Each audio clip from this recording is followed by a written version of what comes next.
Electrical plumbing സാധനങ്ങളൊക്കെ എടുക്കുന്നതുമായിട്ട് ബന്ധപ്പെട്ട് നിങ്ങൾക്ക് എത്രയാണ് കമ്മീഷൻ എന്ന് ചോദിച്ചുകൊണ്ട് ഒരു കൂട്ടുകാരൻ കമൻറ്റിൽ ചോദിച്ചിട്ടുണ്ടായിരുന്നു. ഇതേ കമൻറ്റ് ഇതിനു മുൻപും 1-2 തവണ ആവർത്തിച്ചിട്ടുണ്ടായിരുന്നു. അതുകൊണ്ട് തന്നെയാണ് ഈ ഒരു കാര്യം കൂട്ടുകാരുമായിട്ട് ചർച്ചയ്ക്ക് വെക്കുന്നത്. അതായത് ഇലക്ട്രിക്കൽ പ്ലംബിംഗ് സാധനങ്ങൾ എടുക്കുന്നതിൻ്റെ കമ്മീഷനുമായിട്ട് ബന്ധപ്പെട്ട് ആ കാര്യം ചർച്ചയാക്കുന്നതിന് മുമ്പ് വേറെ ചില കാര്യങ്ങൾ ഇതുമായിട്ട് ചർച്ചയിൽ ഉൾപ്പെടുത്തണമെന്ന് എനിക്ക് തോന്നുന്നു. മറ്റൊന്നുമല്ല, ഒരു വർക്ക് ഏറ്റെടുക്കുമ്പോൾ 3-4 സൈറ്റുകളിൽ പോയിട്ട് മറ്റ് ചിലർ ചെയ്തു വെച്ചിട്ടുള്ള വർക്ക് പൂർത്തീകരിക്കാൻ പറ്റാത്തത് കൊണ്ട് ആ വർക്ക് ചെയ്യാൻ പറ്റുമോ എന്ന് ചോദിച്ച് കുറച്ച് ആളുകൾ വിളിച്ചിട്ടുണ്ടായിരുന്നു. അതിൽ കൂടുതലും കണ്ടുവന്നിട്ടുള്ളത്, നമ്മൾ ആ സൈറ്റിൽ ചെന്ന് കയറുമ്പോൾ അവിടെ സംഭവിച്ചിട്ടുള്ളത് ഒട്ടുമിക്ക വർക്കും കഴിഞ്ഞിട്ടുണ്ടാവും. ഒന്നുകിൽ ഇലക്ട്രിക്കൽ കൺസീൽഡ് വർക്ക് കഴിഞ്ഞിട്ടുണ്ടാവും, ബാത്റൂം കൺസീൽഡ് കഴിഞ്ഞിട്ടുണ്ടാവും, ഇലക്ട്രിക്കൽ കൺസീൽഡ് വർക്കും ബാത്റൂം കൺസീൽഡും കഴിഞ്ഞിട്ടുണ്ടാവും, ഔട്ട് സൈഡ് പ്ലംബിങ്ങും ഒക്കെ കഴിഞ്ഞിട്ടുണ്ടാവും. ഇനിയുള്ളത് വയർ വലിച്ച് സ്വിച്ച് ഫിറ്റ് ചെയ്ത് ലൈറ്റ് ഫിറ്റ് ചെയ്ത് ഒക്കെ ഫിനിഷിംഗ് ലെവലിലേക്കുള്ള വർക്കാണ്. അങ്ങനെയുള്ള 3-4 സൈറ്റുകളാണ് നമ്മൾ ഈ 2 മാസത്തിനുള്ളിൽ പോയി കണ്ടിട്ടുള്ളത്. എവിടെ പോയാലും ആ ഇലക്ട്രിക്കൽ വർക്ക് ചെയ്തിട്ടുള്ള അല്ലെങ്കിൽ അവിടുത്തെ പ്ലംബിംഗ് വർക്ക് ചെയ്തിട്ടുള്ള ആളുമായിട്ട് നമ്മൾ സംസാരിക്കും, ക്ലയൻറ്റുമായിട്ട് നമ്മൾ സംസാരിക്കും. അപ്പോൾ സംസാരിച്ചതിൻ്റെ അടിസ്ഥാനത്തിൽ കൂടുതലും നമുക്ക് മനസ്സിലായിട്ടുള്ളത്, തുടക്കത്തിൽ റേറ്റ് പറയാൻ വന്നിട്ടുള്ളവരിൽ ഏറ്റവും താഴെ റേറ്റ് പറഞ്ഞിട്ടുള്ള ആൾക്കാണ് വർക്ക് കൊടുക്കുന്നത്. ഇതുമായിട്ട് ബന്ധപ്പെട്ട് ഒരു കാര്യം കൂടി ഞാൻ ഓർമ്മയിൽപ്പെടുത്തുകയാണ് കേട്ടോ. ഈ അടുത്ത് താക്കോൽ വർക്ക് ചെയ്ത് കൊടുക്കുന്ന ഒരു കമ്പനി, അതായത് വലിയൊരു കമ്പനിയാണ് കേട്ടോ, ആ കമ്പനിയുടെ പുള്ളിയാണ് മാനേജിങ് ഡയറക്ടർ. അദ്ദേഹവുമായിട്ട് നമ്മളൊന്ന് സംസാരിക്കാനിടയുണ്ടായി. അദ്ദേഹം എൻ്റെ അടുത്ത് പറഞ്ഞു, ഇതുപോലൊരു വർക്ക് ഉണ്ട്, അദ്ദേഹത്തിന് സ്ട്രക്ചർ വർക്ക് നടന്നുകൊണ്ടിരിക്കുന്ന ഒരു സ്ഥലമാണ്. അവിടുത്തെ ഇലക്ട്രിക്കലും പ്ലംബിംഗ് വർക്കുകളൊക്കെ നമ്മൾ തന്നെയാണ് ചെയ്തുകൊണ്ടിരിക്കുന്നത് കേട്ടോ. വർക്ക് ഓരോ ലെവലിലും ഓരോ സമയത്തും വന്ന് ചെയ്യുന്നത് കണ്ടിട്ട് അദ്ദേഹത്തിന് ഇഷ്ടമായി. 1-2 സൈറ്റുകളുണ്ട്, ചെയ്യാൻ പറ്റുമോ എന്ന് ചോദിച്ചപ്പോൾ നമ്മൾ പറഞ്ഞു, സാറേ അത്യാവശ്യം ഞങ്ങൾ വർക്ക് എന്തൊക്കെ വർക്കുകളുണ്ടോ അതൊക്കെ നോക്കിയിട്ടാണ് റേറ്റ് പറയുന്നത്. അപ്പോൾ സാറ് സാധാരണ ചെയ്യുന്ന റേറ്റിലൊന്നും നമുക്ക് പറ്റൂല എന്ന് പറയും. അങ്ങനെ കുറേ കാര്യങ്ങൾ സംസാരിച്ച് വന്നപ്പോഴാണ് അദ്ദേഹത്തിൻ്റെ മനസ്സ് തുറന്ന് എന്നോട് പറഞ്ഞത്, ഞങ്ങൾ സ്ക്വയർ ഫീറ്റ് 100 രൂപ വരെ കൊടുക്കാൻ തയ്യാറാണ്, പക്ഷേ പല സ്ഥലത്തും 35 രൂപ വരെ ചെയ്യാൻ തയ്യാറായിട്ട് ഒരുപാട് ആൾക്കാർ മുമ്പോട്ട് വരുന്നുണ്ടെന്നാണ്. അത് കേട്ടപ്പോൾ നമുക്ക് ഭയങ്കരമായിട്ട് വിഷമമുണ്ടായി. കാരണം നല്ല റേറ്റ് കൊടുക്കാൻ തയ്യാറായിട്ടും താത്തി വർക്ക് എടുക്കാൻ ഒരുപാട് ആൾക്കാരുണ്ട്. പറഞ്ഞു വരുന്ന വിഷയത്തിലേക്ക് വരാം. അതായത് വളരെ താഴ്ന്ന റേറ്റിൽ പോയി കണ്ട വീടുകൾ അത്രയും താഴ്ന്ന റേറ്റിൽ വർക്ക് എടുത്തു വന്നിട്ട് അവസാനം ഒരു ഘട്ടമാകുമ്പോഴത്തേക്കിനും ക്ലയൻറ്റിൻ്റെ കയ്യിൽ നിന്നും മുഴുവൻ പൈസയും വാങ്ങിയിട്ടുണ്ടാവും. പറഞ്ഞുറപ്പിച്ചിട്ടുള്ള കരാർ മുഖേനയുള്ള പൈസ മുഴുവനും വാങ്ങിയിട്ടുണ്ടാവും. ഒന്നുകിൽ ക്ലയൻറ്റ് മുഴുവൻ പൈസ കൊടുത്തിട്ടുണ്ടാകും, അതല്ലെന്നുണ്ടെങ്കിൽ ഇനി ഇത്ര പൈസ, കുറച്ച് പൈസ കൂടെ ബാലൻസ്, അതായത് ലൈറ്റ് ഫിറ്റിങ്ങിനും വയർ വലിക്കും എല്ലാം കൂടി ഒരു 10-15 രൂപ മിച്ചം ഉണ്ടാവത്തുള്ളൂ. ആ പൈസ വെച്ച് വർക്ക് ചെയ്ത് തീർക്കാൻ പറ്റൂല എന്ന് മനസ്സിലാക്കുമ്പോൾ ഈ കരാറെടുത്തയാൾ വീട്ടുകാരുമായിട്ട് സംസാരിച്ച് ചില കാര്യങ്ങൾ പറഞ്ഞ് ഇത് എക്സ്ട്രാ ആണ് എന്ന് പറഞ്ഞ് റേറ്റ് പിന്നെയും കൂട്ടാൻ ശ്രമിക്കും. അത് തന്നെ നോക്കി വരുമ്പോൾ റേറ്റ് ഇട്ട് കൊടുക്കുമ്പോൾ ഒരു പക്ഷേ ആദ്യം വന്ന് ഏറ്റവും കൂടുതൽ റേറ്റ് പറഞ്ഞ ആളുടെ അത്രയൊക്കെ എത്തും. ഇതാണ് നിലവിൽ സംഭവിച്ചു കൊണ്ടിരിക്കുന്നത്. നമ്മൾ പറയുന്നത് ഒരു റേറ്റ് പറഞ്ഞിട്ട് ആ റേറ്റിൽ തന്നെ A to Z തീർത്തു കൊടുക്കും ഉണ്ടെങ്കിൽ മാത്രമാണ് നമ്മൾ റേറ്റ് എടുക്കുന്നത്. ഇവിടെ ഞാൻ പറഞ്ഞല്ലോ, അതായത് നമ്മൾ സാധനം എടുക്കുന്നതുമായിട്ട് ബന്ധപ്പെട്ട വിഷയത്തിലേക്ക് നമ്മൾ വരുമ്പോൾ പണിക്കൂലി ഒപ്പിക്കുന്നതുമായിട്ട് ബന്ധപ്പെട്ട് ചില കള്ളത്തരങ്ങൾ ഈ മേഖലയിൽ നടക്കുന്നുണ്ട്, ഇല്ലെന്ന് ഞാൻ പറയുന്നില്ല, തീർത്തും നടക്കുന്നുണ്ട്. അതെന്താണ്? ഈ പറഞ്ഞ കൂട്ട് ഒന്നുകിൽ പണിക്കൂലി ഒത്തുവരില്ല, കൂടെയുള്ളവർക്ക് ഒറ്റയ്ക്ക് വിചാരിച്ചാൽ നടക്കുന്ന ഒരു പരിപാടിയല്ല ഇലക്ട്രിക്കൽ പ്ലംബിംഗ് വർക്ക്, ഒരിക്കലുമല്ല. ഒരു 3-4 പേരുണ്ടെങ്കിൽ മാത്രമേ ഈ ഫീൽഡിൽ ഇങ്ങനെ പിടിച്ചു നിന്ന് കൊണ്ടുപോകാൻ പറ്റത്തുള്ളൂ. ഒരു വർക്ക് ചെയ്ത് ഒരു ഫിനിഷിംഗ് ലെവലിലേക്ക് എത്തി അദ്ദേഹവുമായിട്ട് സന്തോഷത്തോടു കൂടി പുഞ്ചിരിച്ചുകൊണ്ട് പരസ്പരം കൈ കൊടുത്ത് പിരിയാൻ സാധിക്കുകയുള്ളൂ. ഇല്ലെന്നുണ്ടെങ്കിൽ ഒറ്റയ്ക്ക് വിചാരിച്ചാൽ എത്രത്തോളം എത്താനാ? ഒരു 2500 സ്ക്വയർ ഫീറ്റ് വീടൊക്കെ ഒരു വർക്ക് എടുത്തിട്ട് എത്ര നാൾ കൊണ്ടുവന്നു? ഞങ്ങളിപ്പോൾ ഇവിടെ ആലുവയിൽ ഒരു സൈറ്റ് വർക്ക് നടത്തുന്നുണ്ട്. ബാത്റൂം കൺസീൽഡിങ്ങും ഔട്ട് സൈഡ് പ്ലംബിങ്ങും എല്ലാം കൂടെ ചേർത്ത് കൂടി വന്നാൽ ഒരു 7 ദിവസം കൊണ്ട് കംപ്ലീറ്റ് ചെയ്യും. ഫുൾ വർക്ക് കംപ്ലീറ്റ് ചെയ്ത് പ്ലംബിംഗ് കൺസീൽഡ് ഫിനിഷ് ആക്കിയിട്ട് പോകും. ഇനി അവർക്ക് ടൈൽസ് ഇട്ട് മറ്റ് കാര്യങ്ങളൊക്കെ ചെയ്തിട്ട് അടുത്ത ലെവലിൽ ഞങ്ങൾ വന്നാൽ മതി.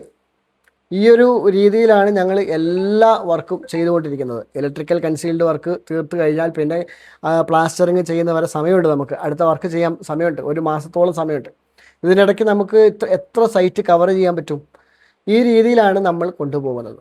ഓരോ സൈറ്റുകളും അതിൻ്റേതായ രീതിയിൽ അതിൻ്റേതായ രൂപത്തിൽ നമ്മൾ മെയിൻറ്റെയിൻ ചെയ്തുകൊണ്ട് പോകുന്നുണ്ട്. ഇത് സാധിക്കണമെങ്കിൽ അത്യാവശ്യം റേറ്റിലെടുത്ത് വർക്ക് എടുത്തേ പറ്റത്തുള്ളൂ. കണക്ക് കൂട്ടി വരുമ്പോൾ ലേബറൊക്കെ കണക്ക് കൂട്ടും, അവിടുത്തെ വർക്ക് എന്തോരമുണ്ടെന്ന് നമ്മൾ നോക്കും. ഒരു വീടിൻ്റെ വർക്ക് നമ്മുടെ കയ്യിലേക്ക് കിട്ടുമ്പോൾ അദ്ദേഹത്തിനോട് നമ്മൾ ചോദിക്കുന്നത്, നമ്മുടെ അടുത്ത് വർക്ക് ഇന്ന വർക്ക് ചെയ്യാൻ പറ്റുമോ എന്ന് ആരെങ്കിലുമൊക്കെ വിളിച്ച് ചോദിക്കുമ്പോൾ അവരോട് നമ്മൾ പറയുന്നത് വീടിൻ്റെ 2D അയച്ചു തരാൻ പറയും, അതിൻ്റെ എലിവേഷൻ പ്ലാൻ അയച്ചു തരാൻ പറയും, പിന്നെ സൈറ്റ് പോയി സന്ദർശിക്കും. ഈ 3 കാര്യങ്ങൾ ചെയ്തിട്ടാണ് ഒരു 90% വർക്കും നമ്മൾ റേറ്റ് കൊടുക്കുന്നത്. ഈ റേറ്റ് കൊടുത്ത് സംസാരിച്ചതിന് ശേഷമാണ് വർക്ക് നമ്മൾ ഏറ്റെടുക്കുന്നത്. ഇത്രയധികം കാര്യങ്ങൾ ചെയ്തിട്ടാണ് ഒരു വർക്ക് നമ്മൾ ഏറ്റെടുക്കുന്നത്. പിന്നെ അതിൽ നമ്മൾ രണ്ടാമതൊരു ബാർഗെയിനിങ് ഇല്ല.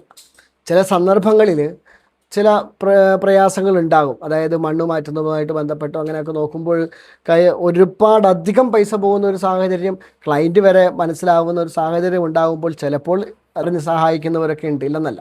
ഇങ്ങനെ അതായത് ഈ രീതിയിൽ നമുക്ക് മെയിൻറ്റെയിൻ ചെയ്ത് കൊണ്ട് പോകണമെന്നുണ്ടെങ്കിൽ അത്യാവശ്യം റേറ്റ് എടുത്തേ പറ്റത്തുള്ളൂ. ഈ 3-4 പേർക്ക് നമുക്ക് സാലറി കൂടുതൽ, ഇപ്പോൾ 6-7 പേരുണ്ട്. പിന്നെ പുറത്തു നിന്ന് പ്ലംബിംഗ് വർക്കൊക്കെ ആകുമ്പോഴത്തേക്കിന് പുറത്തു നിന്ന് സഹായം ആൾക്കാരെ എടുത്തേ പറ്റത്തുള്ളൂ. അങ്ങനെ നോക്കുകയാണെങ്കിൽ ഒരു 10-12 ലേബർ ആവും. ഫുഡ്, പിന്നെ അക്കോമഡേഷൻ, പിന്നെ യാത്രാ ചിലവ്, ഇതെല്ലാം നമ്മൾ നോക്കണം. ഇതെല്ലാം നോക്കിയിട്ട് വേണം നമ്മൾ വർക്ക് എടുക്കാൻ. നമ്മളൊരു റേറ്റ്, അതായത് വർക്ക് കിട്ടാൻ വേണ്ടി ഒരു റേറ്റ് എടുത്തിട്ട് ചിലപ്പോൾ താത്തി പിടിച്ചിട്ട് പിന്നീട് റേറ്റ് കൂട്ടി ചോദിക്കാം, അല്ലെങ്കിൽ അധിക പൈസ ചോദിക്കാം എന്ന് വിചാരിച്ചാൽ അവിടെ വഴക്കാവും, ബഹളമാവും. ഈ ഒരു വിഷയം വരുമ്പോഴാണ് നമുക്ക് കമ്മീഷൻ വേണ്ടി വരുന്നത്. അപ്പം ക്ലയൻറ്റുമായിട്ട് സംസാരിക്കാം, സാറേ ഒരു കാര്യം ചെയ്യാം, നമുക്ക് ഇന്ന കടയിൽ നിന്ന് സാധനം എടുക്കാം, അപ്പോൾ അവിടെ വില കുറച്ച് കിട്ടും, നമുക്ക് അവിടെ തന്നെ പോയി എടുക്കാം എന്ന് പറയും. അപ്പോൾ ആ ലെവലിൽ നമുക്ക് കമ്മീഷൻ കൂടുതൽ, ചിലപ്പോൾ കടയിൽ ഒന്നുകിൽ വിളിച്ച് പറയാം, അതെ നാളെ വീട്ടിലുണ്ട് അല്ലെങ്കിൽ നമ്മൾ വരുന്നുണ്ട് എന്നൊരു മുൻകൂട്ടി ഇൻഫർമേഷനൊക്കെ കൊടുത്തിട്ട് ചിലപ്പോൾ കമ്മീഷൻ കൂട്ടി ചോദിക്കുന്നവരുണ്ടാകാം, ഉണ്ടാകാതിരിക്കാം. ഈ ഒരു അവസ്ഥ ഉണ്ടാകാതിരിക്കുക എന്നുള്ളതാണ് മെയിൻറ്റെയിൻ ചെയ്യേണ്ടത്. നമ്മളിപ്പോൾ അതായത് ഇപ്പോൾ ഈ ആലുവയിലേക്കുള്ള സാധനങ്ങളൊക്കെ എടുത്തു. അതേപോലെ തിരുവനന്തപുരത്ത് ആക്കുളം എന്ന് പറയുന്ന ഒരു സൈറ്റുണ്ട്, അവിടത്തേക്ക് സാധനം എടുത്തു. പിന്നെ കുറേ അധികം സൈറ്റുകൾ ഈ കഴിഞ്ഞ 2-3 മാസത്തിനിടയ്ക്ക് തീർത്തിട്ടുണ്ട് കേട്ടോ. ഈ സൈറ്റുകളിലേക്കൊക്കെ സാധനങ്ങൾ പലപ്പോഴും നമ്മൾ പ്രിഫർ ചെയ്ത ഷോപ്പിൽ തന്നെ എടുത്തിട്ടുണ്ട്. കാരണം എന്താ, സാധനങ്ങളുടെ ലിസ്റ്റ് ഇട്ട് കൊടുക്കും, ഇതേ ലിസ്റ്റ് ക്ലയൻറ്റിന് ഇട്ട് കൊടുക്കും, ഷോപ്പിന് ഇട്ട് കൊടുക്കും. എന്നിട്ട് പറയും മാക്സിമം അതായത് ഈ ക്ലയൻറ്റിന് നമുക്ക് മാക്സിമം എത്ര രൂപ താത്തി കൊടുക്കാൻ പറ്റും അത്രയും രൂപയ്ക്ക് താത്തി വേണം സാധനം കൊടുക്കാൻ. അങ്ങനെയാണ് നമ്മൾ സാധനങ്ങൾ എടുക്കുന്നത്. അപ്പോൾ ക്ലയൻറ്റിന് അറിയാവുന്ന സ്ഥലങ്ങളിലൊക്കെ എന്ത് ചെയ്യും, ഈ ലിസ്റ്റ് അയച്ചിട്ട് കൊട്ടേഷൻ എടുപ്പിക്കും. മിക്കവാറും ഒരു 90% ഷോപ്പിലും, അതായത് ക്ലയൻറ്റ് എടുക്കുന്നതിനെക്കാട്ടിലും നല്ല റേറ്റ് കുറച്ച് നമുക്ക് കൊടുക്കാൻ പറ്റും. ഇതേ രീതിയിൽ തന്നെ ഒരുപാട് ഇലക്ട്രിക്കൽ സുഹൃത്തുക്കളും പ്ലംബിംഗ് സുഹൃത്തുക്കളും മെയിൻറ്റെയിൻ ചെയ്യുന്നവരുണ്ട്. അതായത് ഇവിടെ നമുക്ക് കമ്മീഷൻ അല്ല ഉദ്ദേശം എന്താണ്, കൃത്യമായ സാധനങ്ങൾ സൈറ്റിലെത്തുക എന്നുള്ളതാണ്. ഈ സാധനങ്ങളില്ല എന്നുണ്ടെങ്കിൽ 6-7 പേര് സൈറ്റിൽ നിൽക്കുന്നു. ഇത്രയും ആളുകൾ സൈറ്റിൽ നിൽക്കുമ്പോൾ ഒരു എൽബോയോ ഒരു ബെൻഡോ ഇല്ല, അല്ലെങ്കിൽ അത്യാവശ്യത്തിന് പൈപ്പില്ല, ആവശ്യത്തിനുള്ള സാധനങ്ങളില്ല എന്നുണ്ടെങ്കിൽ വളരെയധികം ബുദ്ധിമുട്ടില്ലേ. കമ്മീഷനെക്കാട്ടിലും അധികം ലേബർ ഇവിടെ ചിലവാകും. നമ്മൾ നോക്കുന്നത്, നമ്മൾ എഴുതി കൊടുക്കുന്ന സാധനങ്ങൾ 1-2 അധികമായാലും ശരി അത് സൈറ്റിലുണ്ടാവണം. ഒരു ലേബറിന് പോലും വർക്കില്ലാതെ നമ്മുടെ സൈറ്റിൽ നിൽക്കരുത്. അങ്ങനെ നിന്നാൽ മാത്രമേ നമ്മൾ ഉദ്ദേശിക്കുന്നത് പോലെ 6-7 ദിവസം കൊണ്ട് നമ്മൾ ഉദ്ദേശിക്കുന്ന വർക്ക് അവിടെ തീർക്കാൻ പറ്റത്തുള്ളൂ. ഇല്ലെങ്കിൽ വലിയ ബുദ്ധിമുട്ടുണ്ടാവും. ഇനി നമ്മുടെ വിഷയത്തിലേക്ക് വരാം. അതായത് പ്ലംബിംഗ് സാധനം എടുക്കുന്നതിലും ഇലക്ട്രിക്കൽ സാധനങ്ങൾ എടുക്കുന്നതിലും നമ്മുടെ കമ്മീഷൻ.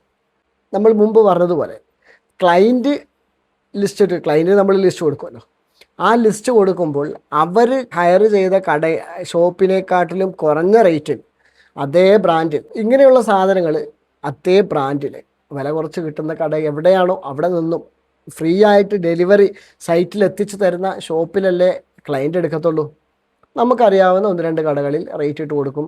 അവിടെ നിന്ന് എടുക്കുന്ന ഈ റേറ്റിന് വേറെ എങ്ങും കിട്ടത്തില്ല എന്ന് മനസ്സിലാവുമ്പോൾ ക്ലയൻറ്റ് പറയും അവിടെ നിന്ന് എടുത്തോളാൻ പറയും. അതിൻ്റെ വേറൊരു ഗുണം എന്താണെന്ന് അറിയാമോ, ഈ സാധനങ്ങൾ ഇത്രയും, അതായത് ബാലൻസ്, മിക്കവാറും പ്ലംബിംഗ് ഐറ്റംസ് കുറച്ച് ഫിറ്റിങ്സുകൾ ബാലൻസ് ഉണ്ടാവും. അതേപോലെ ഈ സ്ലോട്ടഡ് ചാനൽ ഇങ്ങനെയുള്ള ഐറ്റംസൊക്കെ ബാലൻസ് ഉണ്ടാവും. ഇതൊക്കെ മിക്കവാറും ഇലക്ട്രിക്കൽ കടകളിലോ പ്ലംബിംഗ് കടകളിലോ ഒന്നും ഉണ്ടാവത്തില്ല. ഇത് വെക്കേണ്ടത് ഹാർഡ്വെയർ കടയിലായിരിക്കും. റിട്ടേൺ ചിലപ്പോൾ പോകത്തില്ല. സ്ലോട്ടഡ് ചാനലൊക്കെ ഉണ്ടെന്നുണ്ടെങ്കിൽ റിട്ടേൺ കൊടുക്കുക എന്ന് പറയുന്നത് ബുദ്ധിമുട്ടാണ്. അപ്പോൾ നമ്മൾ പ്രിഫർ ചെയ്യുന്ന കടകളിലൊക്കെ ഇത് റിട്ടേൺ എടുക്കും. അതുകൊണ്ട് തന്നെ ഒരു സാധനം പോലും വേസ്റ്റ് ഉണ്ടാവത്തില്ല. ചെറിയൊരു എൽബോ പോലും ഫിറ്റിങ്സ് ബാലൻസ് ഉണ്ടാവത്തില്ല. ഇവിടെ ഒരു ക്ലയൻറ്റ്, അദ്ദേഹം ഇംഗ്ലണ്ടിലാണുള്ളത്, സതീഷ് സാറിനാണ്. സതീഷ് സാർ വീഡിയോ കാണുവാണെന്നുണ്ടെങ്കിൽ എന്ന് കമൻറ്റ് ചെയ്യണമെന്ന് അഭ്യർത്ഥിക്കുകയാണ്. അദ്ദേഹത്തിന് ഒരു ഇലക്ട്രിക്കലിൻ്റെ ബോക്സ്, കൺസീൽ ചെയ്ത ബോക്സ് ഉണ്ടല്ലോ, നമ്മൾ ഹയർ ചെയ്ത ഷോപ്പിൽ നിന്നുമാണ് സാധനം എടുത്തത്, നമ്മളുമായിട്ടല്ല ഡീലിങ് കേട്ടോ. ആ ഷോപ്പുകാരൻ ഡയറക്റ്റ് ക്ലയൻറ്റുമായിട്ട് സംസാരിക്കും. ഓരോ സാധനങ്ങളും അവർ തമ്മിൽ ഡിസ്കസ് ചെയ്യും. ഓരോ സാധനങ്ങളുടെ റേറ്റ് അടക്കം ഡിസ്കസ് ചെയ്യും. ബാലൻസ് വരുന്ന സാധനങ്ങൾ വീഡിയോ അടക്കം നമ്മൾ സാറിന് അയച്ചു കൊടുക്കും, ക്ലയൻറ്റിന് അയച്ചു കൊടുക്കും. സതീഷ് സാറിൻ്റെ സൈറ്റിൽ കുറച്ച് electrical concealed box, back box കുറച്ചധികം ബാലൻസ് ഉണ്ടായിരുന്നു. കുറച്ചധികം എന്ന് പറഞ്ഞു കഴിഞ്ഞാൽ നോറിസിൻ്റെ ബാക്ക് ബോക്സ് ആണ് കേട്ടോ. ഒരു 10 എണ്ണത്തോളം അധികം ഉണ്ടായിരുന്നു, 10 എണ്ണമാണെന്ന് തോന്നുന്നു. റേറ്റ് ഏകദേശം ഒരു 3890 രൂപയുടെ സാധനം ബാലൻസ് ഉണ്ടായിരുന്നു. നമ്മൾ കടയിൽ കൊടുത്തു, സാധനം റിട്ടേൺ അടിച്ച് റിട്ടേൺ ബില്ലടക്കം സാറിന് അയച്ചു കൊടുക്കാൻ പറഞ്ഞു. അദ്ദേഹം എനിക്ക് അയച്ചു തന്നു, സാറിനും അയച്ചു കൊടുത്തു. ഇതാണ് നടന്നുകൊണ്ടിരിക്കുന്നത് നമ്മൾ സാധനം എടുക്കുന്നതുമായിട്ട് ബന്ധപ്പെട്ട്. ഇവിടെ നമുക്ക് കമ്മീഷൻ അല്ല വലുത്, കമ്മീഷൻ ഇല്ല എന്ന് പറയുന്നില്ല, ചെറിയ രീതിയിലുണ്ട്. കാരണം ഇതാണ് നമുക്ക് വണ്ടിക്കൂലിയും നമ്മുടെ കൂടെയുള്ളവരുടെ ഫുഡും മറ്റു കാര്യങ്ങളും ഒക്കെ മെയിൻറ്റെയിൻ ചെയ്യണമെന്നുണ്ടെങ്കിൽ ഈ കിട്ടുന്ന ചെറിയൊരു കമ്മീഷൻ ഉണ്ട്, അതിൽ കൂടി നമ്മൾ മെയിൻറ്റെയിൻ ചെയ്തുകൊണ്ട് പോകും. ഇപ്പോൾ പറഞ്ഞു വരുന്നത്, വീടിൻ്റെ വർക്ക് റേറ്റ് കൊടുക്കുമ്പോൾ, അതായത് നമ്മളൊരു സൈറ്റിൽ പോയി കണ്ടപ്പോൾ, നമ്മളൊരു സൈറ്റ് വിസിറ്റ് ചെയ്യാൻ വേണ്ടി പോയപ്പോഴേ അവിടെ ഉണ്ടായിരുന്ന ക്ലയൻറ്റ് നമ്മളോട് പറഞ്ഞതാണ്, നമ്മൾ ഒരു 90 രൂപ വരെയൊക്കെ കൊടുക്കാൻ തയ്യാറായിരുന്നു, പക്ഷേ 55 രൂപയ്ക്ക് വർക്ക് എടുക്കാൻ ആൾ വന്നു. 65, 75, 85 ഒക്കെ പറഞ്ഞവരുണ്ട്. 55 രൂപ പറഞ്ഞ അയാളെ കൊണ്ട് നമ്മൾ വർക്ക് ചെയ്യിച്ചു. അവസാനം എന്തായി, ഒരു 70% വർക്കൊക്കെ കഴിഞ്ഞു. ഇനി കുറച്ച് പറഞ്ഞുകൊണ്ട് വയർ വലിയും, സ്വിച്ച് ഫിറ്റിങ്ങും, ലൈറ്റ് ഫിറ്റിങ്ങും, സാനിറ്ററി ഫിറ്റിങ്സും, പിന്നെ ഔട്ട് സൈഡ് കുറച്ച് പ്ലംബിംഗ് വർക്കും, അങ്ങനെയുള്ള ഇത്രയും വർക്ക് കഴിഞ്ഞപ്പോൾ തന്നെ ഇദ്ദേഹത്തിന് ഒരു 70% വർക്ക് പൈസയും വാങ്ങിക്കഴിഞ്ഞു. ഇനി ഒരു 30% ഉള്ളൂ. ഇത്രയും പൈസ കൊണ്ട് അദ്ദേഹത്തിന് ആ വർക്ക് തീർക്കാൻ പറ്റത്തില്ല എന്ന് ആലോചിച്ച് നോക്കിയേ. എന്നിട്ട് അവസാനം രണ്ടാമത് ബില്ലിട്ട് കൊടുത്തു. ഈ വർക്കെടുത്ത സുഹൃത്ത് ബില്ലിട്ട് കൊടുത്തപ്പോഴത്തേക്കിന് ക്ലയൻറ്റ് പറഞ്ഞു അത് പറ്റത്തില്ല എന്ന് പറഞ്ഞു. പിന്നെ അദ്ദേഹം വിളിച്ചാൽ ഫോണും എടുക്കത്തില്ല, ഒന്നുമില്ല. നിലവിൽ പലയിടത്തും പല സ്ഥലങ്ങളിലും സംഭവിച്ചു കൊണ്ടിരിക്കുന്നുണ്ട് കേട്ടോ. നമ്മൾ പറയുന്നത് റേറ്റ് നമുക്കിത്ര, എവിടെ ഏത് ക്ലയൻറ്റ് വിളിച്ചാലും ആര് വിളിച്ചാലും നമ്മൾ ആ സൈറ്റ് വിസിറ്റ് ചെയ്യും, അല്ലെങ്കിൽ അവരുടെ 2D പ്ലാൻ മേടിക്കും. 2D പ്ലാൻ കണ്ടു കഴിഞ്ഞാൽ ഏകദേശമൊക്കെ കാര്യം നമുക്ക് മനസ്സിലാവും.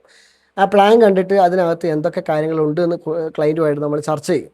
ചർച്ചയുടെ അവസാനമാണ് നമ്മൾ അവരുമായിട്ട് സംസാരിച്ച് റേറ്റ് നിശ്ചയിക്കുന്നത്.